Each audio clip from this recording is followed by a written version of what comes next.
My dear one, if I could sit beside you right now and gently lift the weight off your shoulders, I would tell you this.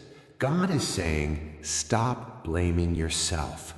You've carried guilt that God never asked you to carry.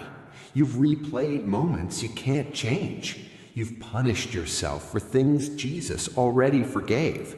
You've been harder on yourself than God has ever been. Because while you keep remembering your mistake, God remembers your heart.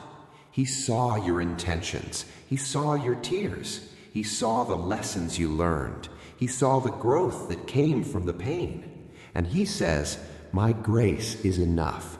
My mercy covered it. It's over. You don't have to live in shame anymore.